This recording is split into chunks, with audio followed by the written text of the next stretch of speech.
Banswada MLA Pocharam Srinivasa Reddy MLA పదవికి రాజీనామా చేయాలని ఆలోచనలో ఉన్నారట. కేవలం ప్రభుత్వ సలహాదారుగా మాత్రమే కొనసాగాలని ఆయన నిర్ణయం తీసుకున్నట్లు సమాచారం. పార్టీ మారిన చెడ్డ పేరు తెచ్చుకోవడంతో పాటు మరో కీలకమైన అంశం కూడా ఆయన రాజీనామా చేయడానికి కారణమట.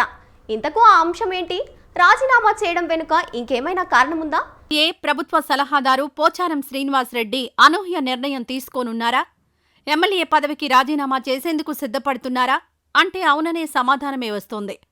సుదీర్ఘ రాజకీయ ప్రస్థానంలో పోచారం శ్రీనివాసరెడ్డి ప్రత్యేక స్థానం దక్కించుకున్నారు. అపారమైన రాజకీయ అనుభవంతో అనేక మంత్రిత్వ శాఖలు, శాసనసభ స్పీకర్గా పదవులు నిర్వహించి వన్నె తెచ్చారు. కాంగ్రెస్ పార్టీతో రాజకీయ జీవితాన్ని ప్రారంభించిన పోచారం తెలుగుదేశం, బీఆర్ఎస్ పార్టీలో కూడా పనిచేశారు. గత పార్లమెంట్ ఎన్నికల తర్వాత మళ్లీ కాంగ్రెస్ పార్టీలో తిరిగొచ్చారు. ఉమ్మడి నిజామాబాద్ జిల్లాలో సీనియర్ నాయకుడిగా 7 సార్లు ఎమ్మెల్యేగా గెలిచిన పోచారం ప్రస్తుతం బాన్స్వాడ నియోజకవర్గం నుంచి ప్రాతినిధ్యం వహిస్తున్నారు. గత ఎన్నికల్లో బీఆర్ఎస్ పార్టీ నుంచి ఎమ్మెల్యేగా గెలుపొందిన పోచారం అనూహ్యంగా కాంగ్రెస్ పార్టీలో చేరారు.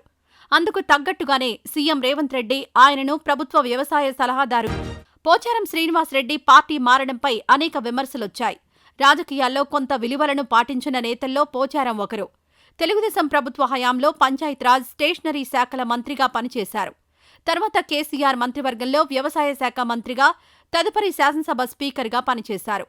ఇలా కీలకమైన పదవుల్లో కొనసాగిన పోచారం శ్రీనివాసరెడ్డిపై ఎలాంటి అభియోగాలు లేవు.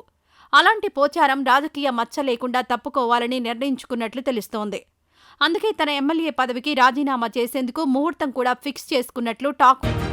పోచారం శ్రీనివాసరెడ్డికి రాజకీయాల్లో ఎల్లప్పుడూ నీడగా నిలిచే భాస్కర్ రెడ్డి తదుపరి వారసుడిగా ఎప్పటినుంచో ప్రచారంలో ఉంది.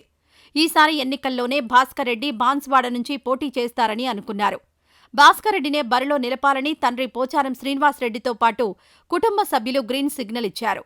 అయితే బీఆర్ఎస్ అధినేత కేసీఆర్ ఈసారి పోచారం పోటీలో ఉండాలని, మరోసారి భాస్కర్ రెడ్డికి అవకాశం ఇద్దామని చెప్పడంతో ఆయన రాజకీయ ఎంట్రీకి బ్రేక్ పడింది.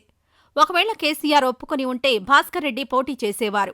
అయితే అనూహ్యంగా పోచారం కాంగ్రెస్ పార్టీలోకి చేరడం వెనుక భాస్కర్ రెడ్డి ఒత్తిడి ఉంది. పోచారం ఇష్టంగానే చేరినా తన భవిష్యత్తు రాజకీయ వారసుణ్ణి ముందుగానే సిద్ధం చేయాలని భావించినట్లు తెలిసింది. దీనికోసం తన ఎమ్మెల్యే పదవికి రాజీనామా చేయాలని నిర్ణయం తీసుకున్నట్లు సమాచారం. ప్రస్తుతం రాజకీయ పరిస్థితులు అనుకూలంగా ఉండడం, తను కూడా కొంత ఆరోగ్యంగా ఉండడంతో ఇక దీపం ఉండగానే ఇల్లు చక్కదిద్దుకోవాలనే సామెత లెక్కన పుత్రవాత్సల్యంతో భాస్కర్ రెడ్డిని ఎమ్మెల్యే చేసి అసెంబ్లీకి పంపే కసరత్తు చేస్తున్నట్లు తెలిసింది. త్వరలోనే ముహూర్తం కూడా ఫిక్స్. ఎమ్మెల్యే పదవికి రాజీనామా చేసి కేవలం ప్రభుత్వ సలహాదారుగా ఉండాలని భావిస్తున్నట్లు టాక్ వినిపిస్తోంది. బాన్సువాడ రాజకీయాల్లో తండ్రితో కలిసి పనిచేసిన భాస్కర్ రెడ్డి ఇంతకుముందు ఉమ్మడి నిజామాబాద్ డీసీసీబీ చైర్మన్గా కూడా పనిచేశారు. ఈ క్రమంలో ఆయన బాన్స్వాడ నియోజకవర్గంలో గట్టి పట్టు సాధించారు.